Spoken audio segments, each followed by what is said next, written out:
네, 토마토 증권통의 금산 전문가 이렇게 라이브 진행하고 있습니다.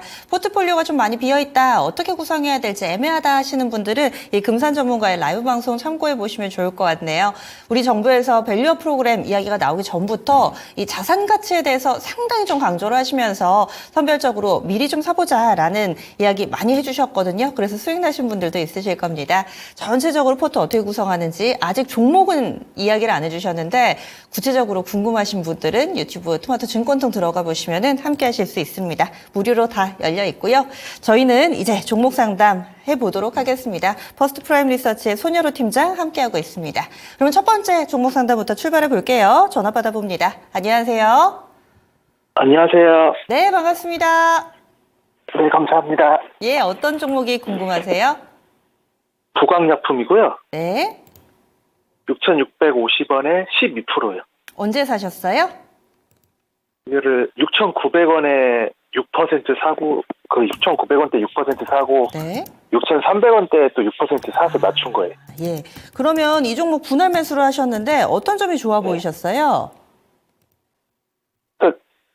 고점 찍고 이제 얼추 조정을 이평선 지지되는 것 같아서 네. 샀는데 이제 실적이 너무 안 나와가지고 최근에. 네. 그래서 적자 나왔죠. 그래서 네. 제 생각에 이제 6,000원 만약에 깨지면은 손절을 하려고 했었는데 6,000원은 그래도 안 깨더라고요. 네, 그래서 이거 희망이 보이나 해서 저는 이제 7,500원 정도까지만 보려고 하는데 단기로 어떠신지. 알겠습니다. 시청자님이 분석도 많이 하시고 또 구체적으로 전략을 세워놓으신 것 같은데 이대로 가면 될지 아니면 저희가 뭔가 조금 더 나은 전략이 있는지 알아보도록 하겠습니다. 잠시만요. 네, 이야기를 들어보니까 단기 매매를 좀 펼치면서 차트 많이 보시는 분인 듯 합니다. 부광약품이고요. 사신 지 그럼 얼마 안 된 가격대로 보입니다. 이제 좀 바닥인가 싶어서 들어갔는데 계속해서 밀리고 6,000원 오면은 팔려고 했는데 그렇다고 6,000원을 깨지도 않고 오도 가도 못하는 이 상황에서 과연 어떤 전략이 필요할지 손여로 팀장님 알려주세요. 네, 시청자님 생각대로 하시면 될 것 같습니다. 일단 제가 방송에서 종종 말씀드리는 게 수익을 보는 건 쉬운데 수익을 빨리 보는 게 어려운 겁니다. 그래서 좋은 종목을 발굴했다고 해서 내가 매수하자마자 오르는 종목을 살 수 있다면 얼마나 좋을까요? 그러면 내가 나의 투자 성격을 봤을 때 난 솔직히 매수해서 2주 안에 수익이 나면 매도를 하고 수익을 안 나면 그냥 짧게 자르고 다른 종목을 사겠다. 이런 분들이 많이 있고요. 나는 뭐 6개월, 1년 들고 간다. 이런 부분도 계십니다. 근데 이제 시청자분 말씀 들으셨을 때는 보통 이제 내가 매수해가지고 한 2주나 한 달만 들고 갈 계획이신 것 같아요. 그래서 손절을 손절에 대한 필요성도 잘 인식을 하고 계시고요. 일단 그 다행인 점은 부광약품이 이제 코스피에 있는 기업이고 적자가 지속되고 있지만 코스피 기업이기 때문에 중장기적인 보유는 큰 문제가 없다라고 말씀드리겠지만 이제 시청자분께서 중장기적인 보유는 목적이 아니신 것 같습니다.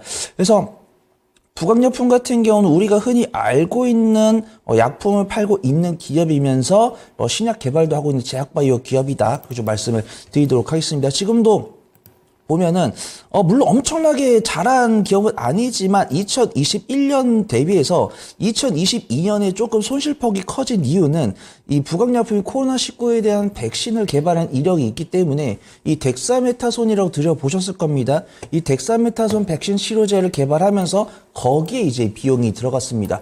이 덱사메타손 치료제 개발을 중단했다라는 뉴스는 안 나왔지만 이 덱사메타손 관련해서 뉴스가 1년 이상 안 나온 것을 봤을 때는 좀 은연중에 그만둔 것이 아닌가 그렇게 판단되고 있고요.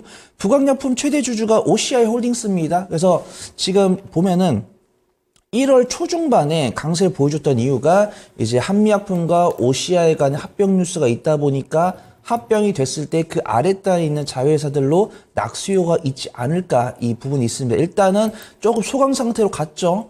이제 합병을 하겠다고 했는데 그 자녀분들이 반발을 해가지고 일단 소강 상태에 갔습니다. 근데 추가적인 뉴스가 안 나오다 보니까 단기적인 차익 실험도 나왔고 바닥권에서 횡보를 하고 있는데 과연 이 통합이 언제 마무리될지 그건 모르겠습니다. 그러면 뉴스를 계속 봐야 되고, 그러면 이 외국인과 기관들은 이 뉴스가 조만간 나올 것이라고 판단하는지 수급을 봐야 되는데, 외국인과 기관도 그렇게 부정적으로 보이지 않습니다. 지금 외국인과 기관이 팔고 있는 거죠. 그들도 한 뭉치를 다 파는 게 아니고 그들도 기다리고 있는 거예요. 이 통합 뉴스가 나오겠지, 안 나오네, 2주 기다렸는데 안 나오네, 안 나오려나 보다, 조금만 더 보자. 하루하루 보면서 매도하면서 보고 있는 겁니다. 그래서 이 통합 뉴스는 언제 나올지는 내부 정보이기 때문에 아무것도 모르기 때문에 보유기간과 기술적 분석을 잡아서 손절가를 잡고 대응하시기 맞다라고 판단되고 있고요. 일단 리포트는 나쁘지 않아요. OCI 홀딩스로 최대 주주가 바뀌면서 실적이 나쁘게 나왔지만 이 부강약품이 만들고 있는 라투다 및 이제 최대 주주가 바뀌었으니까 구조 조정을 통해서 수익성을 개선을 기대해 볼 수 있다, 이런 뉴스가 나옵니다. 그래서 전 개선할 수 있다라고 보고 있고요. 개선이 되는지 안 되는지 보면서 대응을 해보시면 좋을 것 같습니다. 손실폭이 크지 않으시니까 손절가 좀 타이트하게 잡아드려야 될 것 같아요. 손절가는 6,100원, 1차 목표가는 6,600원, 2차 목표가는 6,900원 말씀드리고, 만약에 2주나 한 달을 보유할 거다라고 하시면 아마 이 부분을 끝날 것 같고, 내가 뭐 3개월, 6개월 가져가겠다, 말려드리진 않겠지만 3개월, 6개월 보유하실 때는 정말 실적 개선이 되는지, 이 통합 관련 뉴스가 또 나오는지 체크해 보시면 좋을 것 같습니다. 시청자님은 7,500원 정도 보신다고 말씀하셨는데 여기까지는 좀 무리가 있고 말씀하신 6,600원, 6,900원 이렇게 목표가 잡으면 되는 거죠? 만약에 7,500원, 7,700원 보시려면은 그 지분 뉴스가 나오기를 좀 간절하게 바라보셔야 될 것 같습니다. 예. 시청자님, 어떻게 저희가 솔루션을 드렸습니다. 더 궁금하신 점 없으세요? 네, 너무 잘 들었습니다. 감사합니다. 예, 잘 마무리 지으세요. 네. 예. 첫 번째 종목은 부강약품이었습니다. 저도 이 종목 좀 궁금한 게 있어요, 팀장님. 지금 OCI 홀딩스하고 한미사이언스 쪽에 이 통합 관련된 부분이 이슈가 됐다가 아직 마무리는 안 된 걸로 알고 있거든요. 만약에 통합이 되면은 뭔가 부강약품과 한미약품과의 시너지 이런 것에 대한 기대도 있는데 이미 또 주가에 반영이 된 재료로 봐야 될까요? 아니면 추가적으로 플러스 모멘텀이 될까요? 반영이 됐었다가 다들 잊혀진 것 같습니다. 저도 제가 뭐 누구를 뭐 평가를 뭐 하는 건 좀 부적합하다고 판단되고 있는데, 이 경쟁을 이제 통합을 반대하신 분이 이제 장남 쪽이시니까 어떻게 보면은 뭐 장남분이 뭐 저는 얼굴도 모르고 이름도 모릅니다. 근데 그분이 정말 경영 능력이 있었다라고 하면은 굳이 뭐 통합 이야기가 나왔겠나. 그래서 뭐 LG나 현대나 이런 거 보시면은 뭐 이제 자녀분들이 다 계열사를 나눠 가지시잖아요. 그쵸. 근데 통합이 된다라는 거는 경영권을 이분이 못 가져가게 한다는 거고, 이게 결렬이 됐다는 거는 이분이 반발을 세게 했다는 거고, 하지만 그 이제 명예 회장님은 이 통합에 대한 의지가 강하기 때문에 통합이 된다라고 하면은 이제 부강약품이 부족한 부분을 한미약품이 채워줄 겁니다. 그러면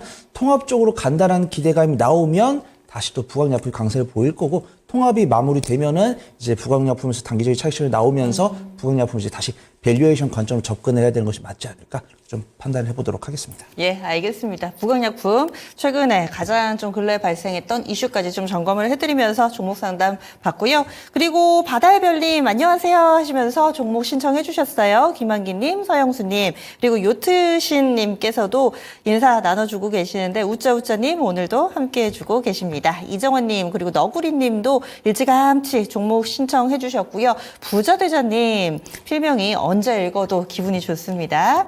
이렇게 게시판에 계속해서 올려주시면 되고요. 그 가운데서 하나 골라보겠습니다. 어제는 이름만 좀 불러드렸는데 오늘은 종목 상담 해드리겠습니다. 게다가 또 종목명이 눈을 확 잡아 끌었어요.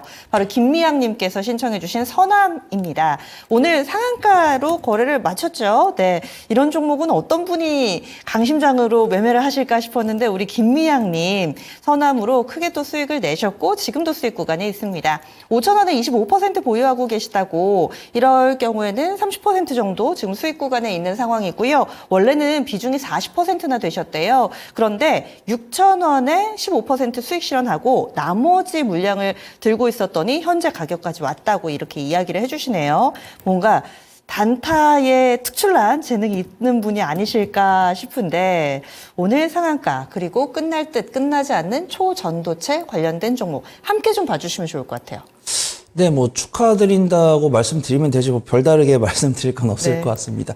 일단 뭐 초전도체에 관련해서 제가 이과를 나오긴 했지만 화학과학 이제 전공자가 아니기 때문에 이게 뭐 초전도체가 맞다 아니다 제가 말씀드릴 필요는 없을 것 같고, 이 초전도체 관련해서 이제 미국에서 발표를 한다는 거에 대한 기대감이 있어서 오르는 것이지 이게 진짜냐 아니냐, 진짜든 아니든 결과는 결국 하락입니다. 초전도체를 봤을 때 여태까지 초전도체가 강세를 보인 게 한 3-4번 되는데 이제 뭐 우리나라에서는 진짜다 이렇게 이야기를 하고 있고, 미국이나 다른 유럽에서는 아니다 이러면서 초전도체를 가지고 이제 비꼬는 기사는 국뽕이다 막 이런 기사가 있더라고요. 근데 저는 우리나라 연구진이 초전도체를 개발했으면 좋겠습니다. 그런 사람입니다. 근데 자꾸 저도 이제 초전도체를 이제 LK99니까 99년부터 개발했는데 초전도체나 제약바이오를 개발하는데 시간이 얼마나 걸리고 자금이 얼마나 걸려야 되는 법칙은 없죠. 근데 전문가로서 이 시장을 봤을 때 보통 제약 사업은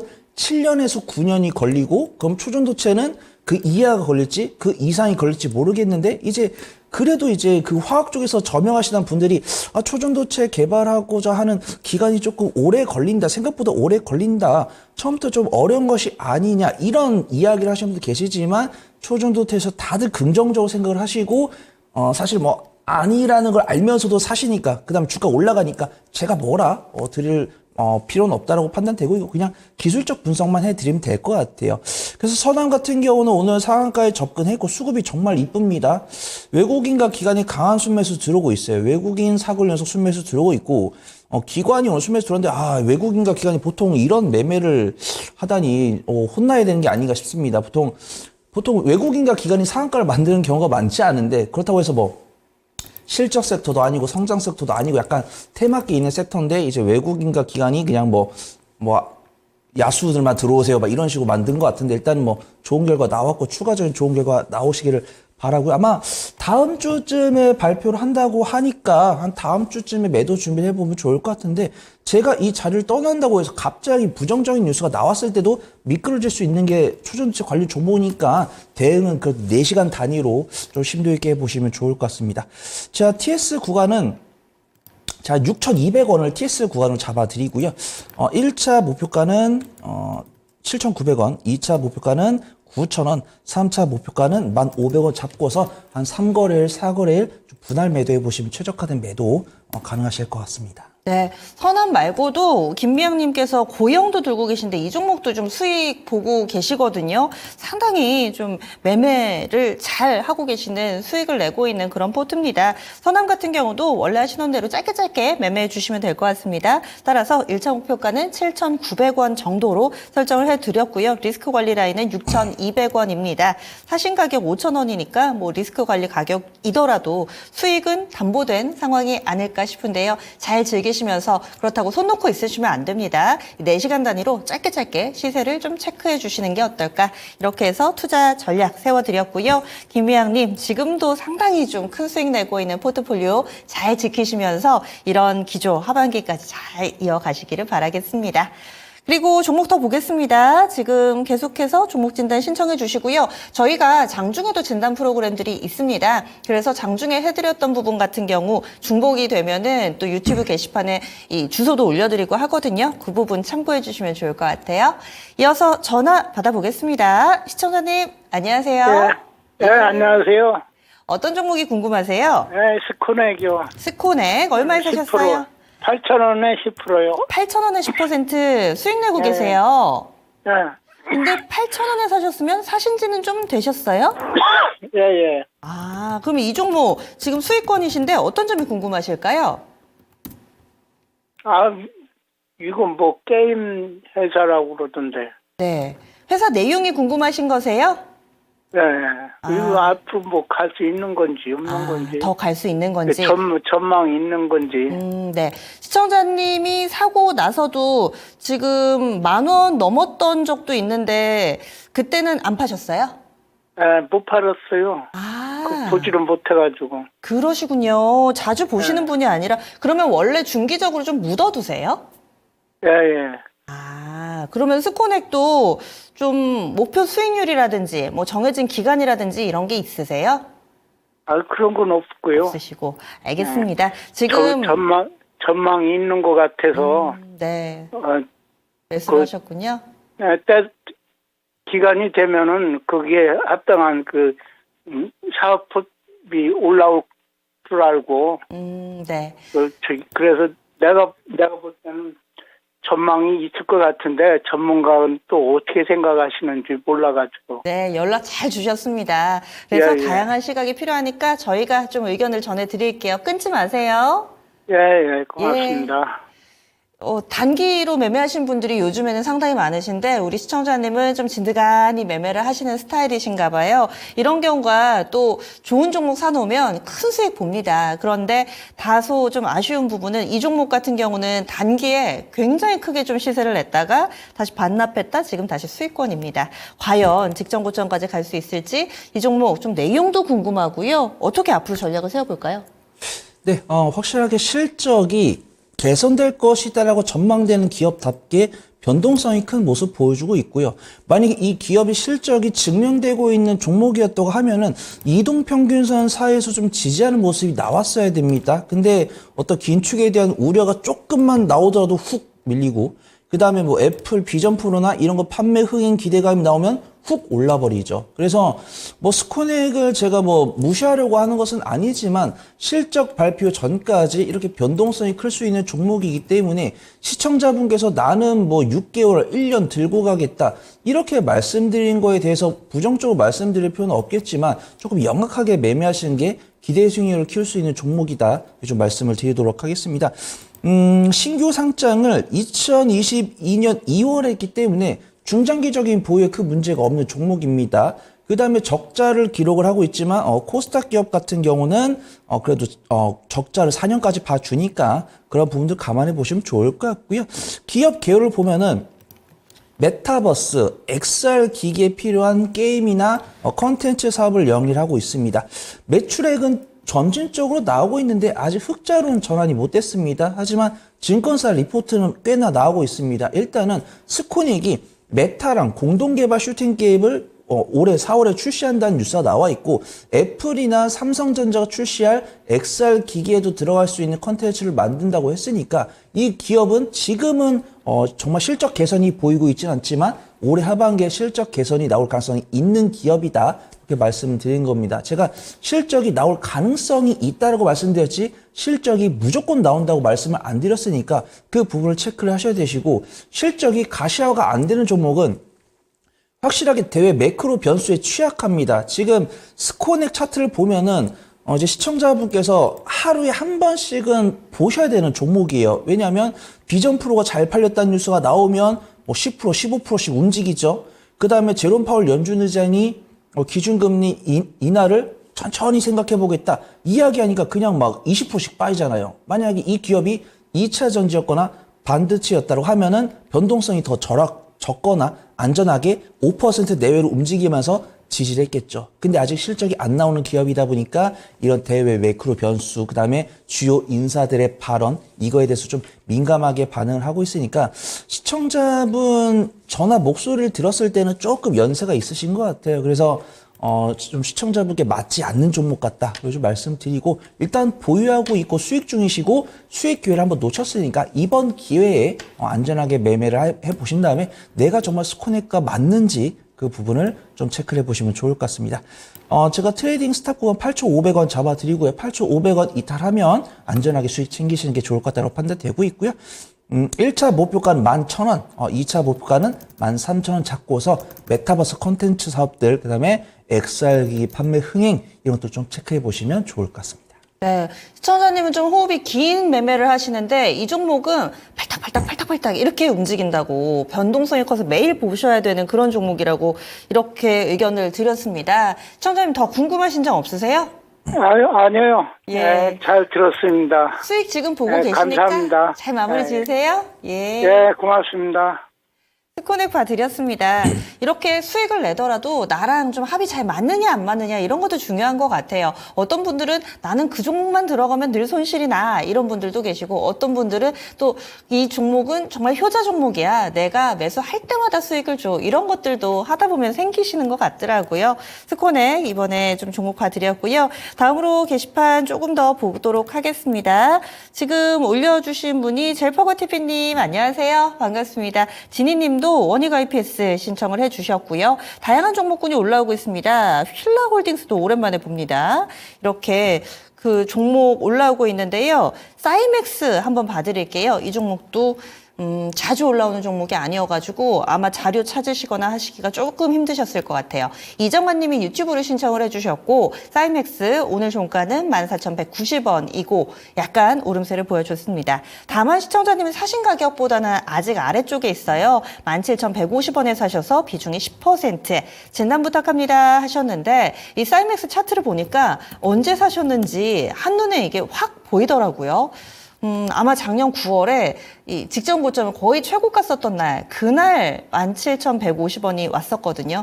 그 부근에 사시지 않으셨을까. 만약에 그때 사셨더라도 지금까지 약 6개월가량 좀 어려운 모습을 보여주고 있는 건데, 혹시라도 그 전에 사셨으면 더 오래 손실을 보고 계신 거고요. 어떻게 하면 잘 빠져나올 수 있을까요, 팀장님? 네, 아직 뭐 실적이나 이런 거 봤을 때 안전하게 꺼내실 수 있다라고 판단되고 있고 재미있는 모멘텀이 하나 붙지 않을까 좀 판단을 해봅니다. 일단 기업 개요를 말씀드리면 반도체 제조 장비, 그다음에 공정 관련 장비를 납품하는 기업인데 삼성전자에 납품을 하고 있습니다. 그래서 삼성전자 관련 반도체 장비 기업이다라고 보시면 좋을 것 같고요. 실적을 보면은 매출액과 영업이 견조한 편입니다. 뭐 우상향을 하고 있지 않지만 반도체도 업황에 따라서 영향을 받고 있기 때문에 반도체 종목 중에서도 적자를 기록한 종목들이 많아요. 근데 장비 기업들은 그래도 견조한 모습 보여주고 있는데 사이맥스는 이제 뭐 2020년, 2021년보다는 못했지만 여전히 흑자를 기록을 하고 있다. 그래서 2023년 연간 실적도 매출액은 한 1,500, 1,600억 정도 나올 것 같고 영업이익이랑 당기순이익도 한 100억에서 한 120억 정도 나오면서 업황 치고는 선방했다. 그런 평가를 해보도록 하겠습니다. 그 다음에 재밌는 게 최대 주주가 인지컨트롤스거든요. 그래서 인지컨트롤스가 초전도체 관련으로 부각이 받았잖아요. 그래서 지금 인지컨트롤스의 주가를 보니까 아직 움직이지 않는 모습이죠. 근데 8월 달에는 강한 모습 보여주었어요. 그 다음에 이제 뭐 모비스나 덕성이나 서남이나 신성 델타테크처럼 아실만한 종목들, 그 다음에 고려제강이 주목받고 있지 않다. 갑자기 고려제강이 주목받아서 강세를 보여줬죠. 그들 종목까지 가고 나면은 이제 뭐 인지 디스플레이나 인지 컨트롤스 이런 종목들이 갑니다. 그러면 인지 컨트롤스가 가게 되면은 이제 인지 컨트롤스랑 관련이 있는 종목도 가거든요. 근데 뭐 사실 거기까지 가면 뭐 초중도체나 이런 종목들한테는 좋겠지만 그 외에 좀 다른 시장들은 좀 박살이 날까봐 좀 겁이 납니다. 하지만 우리 시청자분의 수익을 위해서라면 그 정도까지 좀 순환매가 왔으면 좋겠다 그렇게 판단되고 있고요.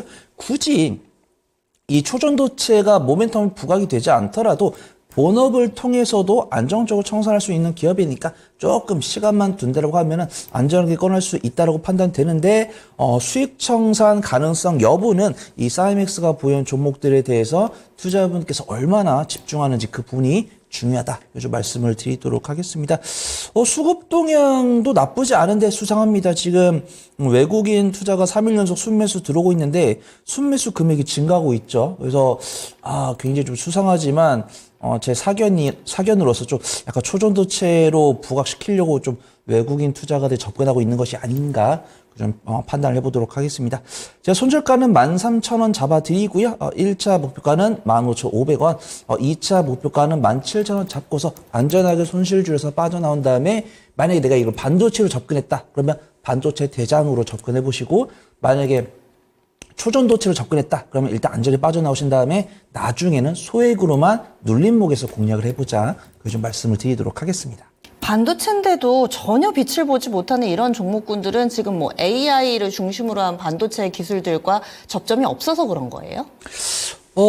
찾으라면 있더라고요. 근데 확실히 연관성이 있더라도 만약에 연관성에 정비례해서 주가가 움직이면 잃는 사람이 없겠죠. 그래서 하더라도 이제 보면은 사이맥스나 뭐 AD 테크놀로지나 이런 종목들 보면은 제가 종목 상담 해드릴 때 뭐 삼성전자랑 SK하이닉스랑 매출 뭐 연관성이 있는데 뭐 매출 비중이 70%다, 뭐 30%다, 20%다 이런 것들도 결국 내가 대응하기 위한 울타리지. 만약에 매출 비중이 70%인 종목이 시총이 뭐 2조고 매출 비중이 뭐 5%인데 뭐 시총이 2천억일 때 2천억 원인 종목이 먼저 갈 수 있는 거잖아요. 그래서 지금 사이맥스를 보면은 작년 상반기랑 작년 중반기에 정말 이 시스템 반도체 기업이나 로봇 관련 종목들이 강세를 보일 때 순환매는 거뒀어요. 근데 대장들이 50%, 100% 갈 때 이 종목은 30%간 거죠. 그 다음에 차트가 묘하게 한미반도체랑 이수페타 시스템 닮았습니다. 그래서 시스템 반도체 강세 보일 때 지금 한미반도체랑 이수페타 시스도 한 석 달 횡보한 다음에 튀어나갔잖아요. 그러면 그들이 강세를 보였을 때, 그들이 피로도를 보일 때 과연 그 뒤를 쫓을 수 있는 종목이 뭐가 될 수 있을까? 이런 투자 인사이트가 돈다라고 하면은 사이맥스가 그중 하나가 될 수 있고 지금 최대 주주가 인지 컨트롤 수인 게 굉장히 좀 수상하다. 좀 말씀을 드리도록 하겠습니다. 알겠습니다. 결국에는 시장이 인정을 좀 해줘야 하나 봅니다. 사이맥스고요. 반도체 관련된 종목인데 지금 이야기를 해주시는 것 잠재적인 재료라고 한다면은 초전도체로까지도 묶어볼 수 있는 다소 초전도체 후발주자가 될 수 있는 냄새를 좀 풍기고 있다. 이 정도까지만 좀 말씀드릴 수 있을 것 같아요. 지금 뭐 이 종목이 강력하게 테마주로 엮이지는 않지만은 가능성, 연결고리에 대해서 같이 좀 설명을 해드렸고요. 리스크 관리는 13,000원 정도, 그리고 목표 주가는 15,500원으로 설정해 드렸으니까 이 사이맥스도 짧은 기간 안에 시세를 좀 잘 체크를 해 주셔야 되겠습니다. 오늘 종가하고 큰 차이는 없는데 물론 손절은 좀 불가피하겠지만 최대한 좀 잘 빠져나오는 게 오히려 시간을 좀 줄일 수 있는, 기회비용을 아낄 수 있는 방법이니까 좀 고민을 해보시면 좋을 것 같습니다. 이정환님의 종목 사이맥스 봐드렸습니다. 반도체 이쪽도 많이 올라오는데요. 확실히 시장에서 많이 이야기가 되는 주력 종목보다는 후발주자라든지 이런 종목 잡으셔서 다소 좀 고생하는 사연들이 올라오고 있습니다. 그리고 이주영님, 신의 한 수 감사합니다. 이렇게 또 글 남겨주고 계시고요. 정후지현 님도 지금 오셨어요. 반갑습니다. 그리고 너구리님, 퓨런티어 이야기를 해주시고 계시고, 루빈 님도 종목 신청 이렇게 계속해서 올려주고 계신데, 저희가 조금 일찍 올려주신 분 한번 볼까요? 서영순 님이 휠라홀딩스 신청해 주셨습니다. 오늘 이마트도 적자 나와가지고 이슈가 좀 많더라고요. 이렇게 내수 소비 힘듭니다. 휠라홀딩스는 어떨까요? 우리 시청자님도 손실을 좀 보고 계시고, 휠라홀딩스는 사실 밀린 게 별로 없네요. 4만 원대 초반에서 주가, 오늘 종가가 형성돼 있습니다. 시청자님이 사신 가격은 43,800원이에요. 비중이 10%입니다. 43,000원이면 언제까지 거슬러 가야 되나요? 지금 몇 년 전 가격으로 가야 되는 상황인 것 같은데, 그래도 반등 움직임이 2만 원 중반부터 꾸준히 나타나서 이제 4만 원대. 시청자님 원금 근처까지는 왔습니다. 이쯤에서 좀 정리를 해야 될지, 아니면은 원금 회복 그 이상을 노려볼 수 있을 것인지 어떻게 보세요? 근데 어떤 휠라홀딩스를 접근한 방법, 방향, 그거 좀 다르다라고 판단됩니다. 일단은 휠라홀딩스가 실적이 안 나오는 기업도 아니고 배당도 챙겨줬기 때문에 2021년에 매수를 하셨다고 하면은 배당을 한 3번 정도 가져가셨을 거거든요. 근데 배당 수익률이 3%가 살짝 넘어가니까 일단은 내가 평가 손실이 뭐 마이너스 한 10%, 마이너스 한 7% 되더라도 이미 배당으로만 10%를 챙기셨기 때문에 거의 수익권이다 이렇게 보시면 좋을 것 같습니다. 근데 이제 우리가 이제 휠라홀딩스 같은 경우는 지주사이면서도 의류 기업이죠. 근데 이제 휠라홀딩스의 특징은 스포츠웨어를 위주로 하기 때문에 겨울에 실적이 잘 안 나옵니다. 봄이나 여름에 나오죠. 그다음에 우리가 알고 있는 털옷을 파는 뭐 F&F나 그런 기업들 오히려 겨울에 실적이 잘 나옵니다. 그래서 휠라홀딩스 같은 경우는 연간 실적 기준으로 했을 때는 안정적인 실적을 유지를 해주는데 작년 4월에도 재작년 4월에도 적자를 기록했는데 이런 것들은 휠라홀딩스가 팔고 있는 의상이 겨울보다는 여름에 필요한 의상이기 때문에 그런 것들이 있다라고 판단되고 있고요. 앵커님 말씀대로 실적 발표가 나왔는데 적자를 발표했는데 이 적자 발표에 관심을 표현한 매체는 기관이었습니다. 근데 지금 주봉이나 일봉 차트를 보더라도 추세가 꺾이지 않았기 때문에 너무 염려하실 필요는 없다라고 판단되고 있고요. 제가 보통 3일을 보셔야 된다고 판단되는데 휠라홀딩스 같은 경우는 지주사에다가 실적이 나오고 있고 뭐 PBR이 낮은 편입니다. 이제 필러홀딩스가 정확하게 우리가 보통 저 PBR 종목은 0.3, 0.4 이 정도 보고 있는데 지주사들은 보통 한 1점 초반대나 1점 중반대거든요. 근데 필러홀딩스도 1.2이기 때문에 좀 지주사이기 때문에 저평가 관련 종목이다. 이거 좀 볼 수 있을 것 같습니다. 실적 나왔고 기간 매도했는데 이게 어디까지 반영이 되는지만 보시면 좋을 것 같습니다. 일단 뭐 공시를 제가 잠깐 봐야 될 것 같은데 필러홀딩스가 지금 배당 공시가 아직은 그 연간 배당에 대한 공시는 안 나온 것 같아요. 그래서 배당 공시 좀 기다려 보신 다음에 예를 들어서 이제 이제 주주총회 3월 말에 있잖아요. 그러면은 지금 금융주나 완성차 기업들 공시 계속 속속들이 나오고 있죠. 그다음에 지주사들도 실적 발표하고 있는데 아마 아직 발표 안 했으면은 주주총회 3월 말이니까 3월 초나 3월 중순에 주주총회 이제 공시를 할 겁니다. 그러면 그 배당까지 챙겨서 나오시는 게 안전할 것 같다. 그리고 좀 말씀을 드리도록 하겠습니다. 손절가는 제가 39,000원 잡아드리고요. 1차 목표가는 43,000원, 2차 목표가는 한 46,000원 정도 잡고 배당 챙겨서 나오시면 좋을 것 같습니다. 네, 지금 저도 배당 그동안에 얼마씩 했는지 이렇게 꾸준히 보고 있는데 결산 배당뿐만 아니라 분기에도 꾸준히 좀 배당을 해왔으니까 이런 부분들 감안하면 거의 지금 원금 정도의 수준은 좀 되지 않았나. 그리고 또 요번 결산 배당까지 한 번 더 받으시면은 충분히 좀 수익권에서 마무리를 지을 수 있지 않을까 이렇게 해서 의견 드렸습니다. 그동안 고생 많이 하셨습니다. 이 종목 이제 플러스 보시고 마무리 지으시면 될 것 같습니다. 필라홀딩스 봐드렸습니다. 네, 이렇게 또 주가 좀 지지부진을 하더라도 중간중간에 배당을 주는 업체들은 또 쏠쏠합니다. 이런 부분들 보면서 기다리시는 분들도 있으실 텐데요. 오랜만에 또 휠라홀딩스를 들여다봤네요. 그리고 이정환님 저희 좀 전에 종목 봐드렸는데 사이맥스 봐드렸었죠. 진행 감사합니다. 이렇게 해서 신청을 해주셨고요. 그리고 김미양님도 지금 보셨어요. 김밥 가게를 하시나 봐요. 단체 주문이 와가지고 지금 들었어요 하셨는데 장사도 잘 되시고 또 주식도 대박 나시기를 기원하겠습니다. 하긴 김미양님은 너무 단기 매매를 잘하셔가지고 지금 수익 나는 종목을 제가 여러 건을 봐가지고요. 네. 그 다음으로 종목 고민 하나 더 볼까요? 이번에는요. 김현중님께서 올려주신 KG 스틸 알아보겠습니다. 철강주도 오랜만이네요. 7,600원에 비중이 높습니다. 비중 50%나 들고 계신데요. 지금 뭐 밸류에이션, PBR이나 퍼 그리고 ROE 고려해서 장투하려고 매수하셨대요. 장기로 보고 계십니다. 1년째 홀딩, 그래서 1년 전쯤에 사신 거고요. 그리고 때마침 저 PBR 테마가 형성이 돼서 차례를 기다리고 있습니다. 올라갈 수 있을까요? 하셨습니다. 그렇네요. 저 PBR, 이 밸류업 프로젝트 이야기 나오면서 각 매체에서도 여러 가지 리스트업을 해놨는데 거기에 KG 스틸이 뭐 상위에 오른다거나 자주 언급된다거나 그러진 않더라고요. 지금 약간 수익을 보고 계신데 이 종목 장기 투자에 적합한가요? 네, 긍정으로 말씀을 드릴 생각이 별로 없었는데 중장기적으로 보유하신다고 하니까 지켜보신 건 자유인데 저는 그렇게 긍정적으로 말씀드리기 좀 어려울 것 같아요. 뭐냐면 이제 우리가 저 PBR 섹터 볼 때 PBR이 단순히 낮다라는 게 아니고 이거를 주주를 환원할 수 있는 능력이 있냐를 그쵸. 보는 거잖아요. 그래서 우리가 PBR만 보는 게 아니고 ROE를 보고 유보율을 보는 이유가 ROE가 이제 빚을 안 내서 영업을 하냐, 빚을 안 내서 실적을 내냐고, 그다음 유보율이 그럼 실적을 내 가지고 그걸 킵을 많이 해놨냐 이겁니다. 그러면 일단은 KG 스틸은 PBR 0.47이니까 합격입니다. 그 다음에 ROE 자기자본 이익률 봤을 때 37% 합격입니다. 부채 비율 80.54% 합격입니다. 마지막 유보율 200%입니다.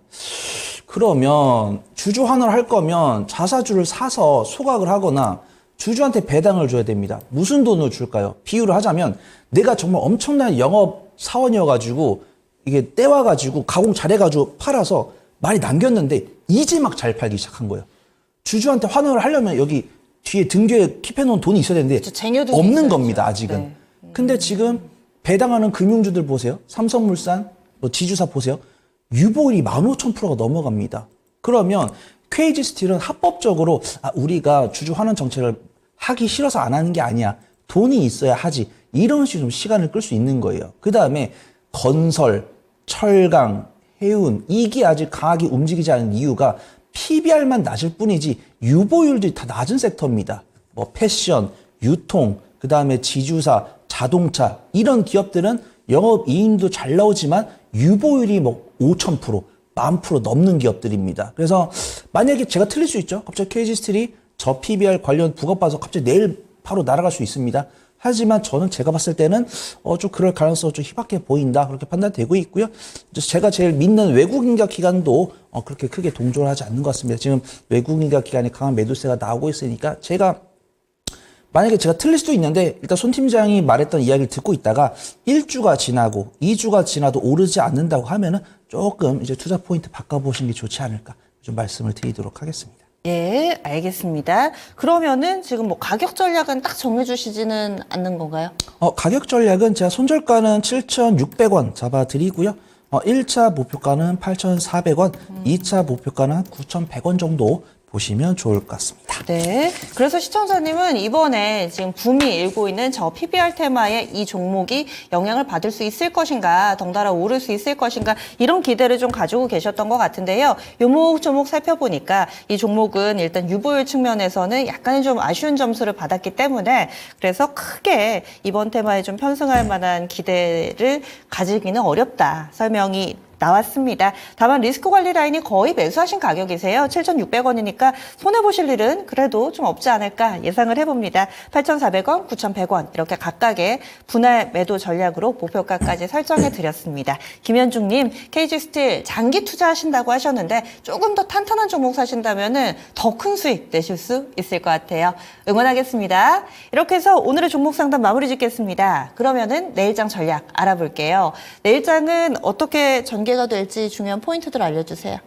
네, 상당히 좀 저PBR과 성장주 사이에서 줄다리기가 좀 많이 벌어지고 있는 것 같습니다. 일단은 시장 자체는 무난하게 발생을 할 것 같은데 저PBR 관련 종목들 접근을 조금 신중하게 하시는 게 좋을 것 같습니다.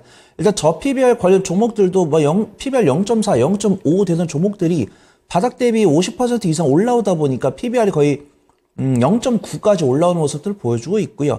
그 다음에 이제 저 PBR 관련 종목들도 수급을 잘 보면은 외국인과 기관의 매도세가 나오기 시작했습니다. 뭐 현대차나 기아도 간혹 가다가 외국인과 기관의 매도세가 확인되고 있고, 금융주는 특히 좀 외국인과 기관의 매도세가 많이 나오는 것 같습니다. 이 부분들 좀 투자 판단에 좀 참고를 해보시는 게 좋을 것 같고, 이런 뉴스가 있습니다.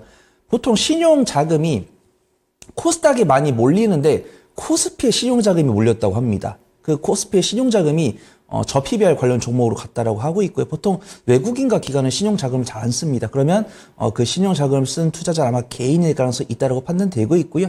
이런 부분들이 시장이 노출된다고 하면 외국인과 기관은 과연 살까요, 팔까요? 이제 개인 투자분들이 수익 보겠다고 빚을 내서 왔는데 내가 사면 그들한테 좋은 거죠. 그러면 일단 이 장애물들은 치우고 가는 게 상책입니다. 그러면 외국인과 기관이 좀 내팽개칠 수 있다라는 거죠. 그런 가운데 제롬 파월 연준 의장이 발언이나 기술주들 실적이 나왔을 때 부정적으로 실적을 발표하거나 우리가 예상했던 대로 나왔을 때도 단기적인 재료 소멸로 차익이 나오거나 아니면 우리가 예상했던 대로 기준금리 인하가 안 될 것 같네 라고 하면서 강하게 매도세가 나오면서도 만약에 저가 매수가 들어오지 않았다고 하면은 제가 좀 조심하자라고 말씀을 드리겠지만 뉴욕 시장 같은 경우도 기술적 반등이 나왔고요. 국내 시장 같은 경우는 초전에 브리핑을 드렸지만 코스닥은 오히려 양봉 마감했습니다. 그 안에서 상승할 종목이 뭐가 있지? 라고 안 보였다고 하면 제가 말씀 못 드리겠지만 초전도체도 강세를 보였고요. 반도체도 강세를 보였고요. 로봇, AI 소프트웨어, 의료기기, 이체전지 이렇게 오늘 오후장이 강세를 보여줬던 섹터가 명확합니다.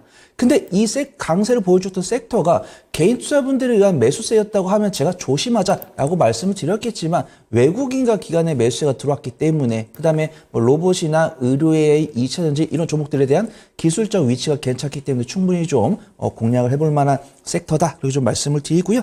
이번 주 일정이 특이한 게 없습니다. 유럽 GDP, 산업 생산 발표, 영국 GDP 무역 수지, 일본 GDP 이게 시장이 큰 영향을 주는 뉴스는 아니다라고 판단되고 있고요.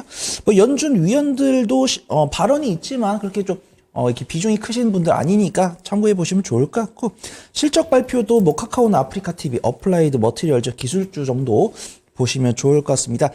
섹터는 제가 말씀 다 드린 것 같아요. 초전도체랑 원자재, 지금도 이란의 그 정유시설이 폭파됐다라는 뉴스가 장중에 나오면서 유가랑 가스 관련 종목들 단기적인 움직임 보여주는 모습 보여주고 있고요. 그다음 초전도체는 설명드렸고, 유럽 승인 났다고 합니다. 그러면서 이제 관련 종목들이 엄청나게 거의 뭐 15%까지 내려왔죠. 그러면서 이제 미국 승인 남았으니까 또 눌림목 공략 가능해 보인다. 그러면 오늘 2차전 리튬 관련 종목들 강세 보여줬고, 시스템 반도체, 뭐 칩 관련 기업들 강세, 뭐 온디바이스 AI나 뭐 CXL 관련 종목들 강세 보여줬습니다. 이 섹터들은 단기적으로 접근하시는 게 좋을 것 같다고 판단되고 있고요.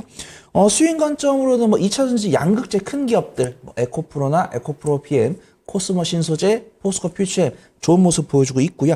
반도체 중에서도 뭐 이오테크닉스나 대덕전자, 뭐 해성DS 이런 기판 종목들은 조용히 천천히 저가 매수 들어오고 있고, 뭐 AI 소프트웨어나 의료 AI, 로봇, 웹툰 등은 기술적 위치나 수급 좋아 보인다. 그 좀 말씀을 드리도록 하겠습니다. 예, 알겠습니다. 매주 이렇게 단기적으로 봐야 될 종목군들 또 수익 관점에서 조금 더 가져가 봐도 되는 종목군들 나눠서 설명을 해주시는데 이번에 단기에 항공 섹터 그리고 또 반도체 가운데서 시스템 반도체 들어가 있는 게 눈에 띄네요. 그리고 원자재 쪽도 합류가 돼 있고요. 수익 관점에서도 뭐 의료 AI라든지 로봇 웹튠 관련된 종목군들이 또 포함이 돼 있습니다. 지금까지 수고해주신 손여로 팀장과는 여기서 인사 나눌게요. 오늘 말씀 고맙습니다. 감사합니다. 네, 종목 고민이 있을 때도 없을 때도 저희와 늘 함께 해주시는 시청자 여러분들 다시 한번 또 감사의 말씀드립니다. 이 동훈님도요, 저희 시작과 끝을 손인사로 게시판에서 함께 해주시는데 종목 고민이 없으시더라도 또 시장과 관련된 여러 가지 이야기들 그리고 여러분들의 다양한 시각의 의견들 게시판에 올려주시면은 저희 방송 더욱더 풍성해질 것 같아요. 그리고 매주 금요일 안내 말씀드리겠습니다. 진짜 쉬운 진단에서는 포트폴리오 진단 신청 받고 있습니다. 금요일 오후 4시 두 분의 전문가가 꼼꼼하게 여러분들의 포트폴리오를 점검을 해드리는데요. 내 투자 성향에 있어서 아니면 전략에 있어서 늘 실패한다 하시는 분들은 전체적으로 좀 바꿔드리니까 이 기회를 잡아보시기 바라겠습니다. 진짜 쉬운 진단 포트폴리오 진단 신청 02-2128-3388번 방송 끝나고 나서도 전화 열어둘 테니까요. 언제든지 전화해 주시기 바라겠습니다. 지금까지 다양한 투자 판단에 대한 도움 말씀드렸습니다. 종목의 상승 하락을 보장하지는 않습니다. 점심에 잠깐 나갔다 왔는데 정말 봄 기운이 완연하더라고요. 하지만 여기에서 또 방심하시면 감기 걸리십니다. 건강관리 유의하시고요. 내일 뵙겠습니다. 고맙습니다.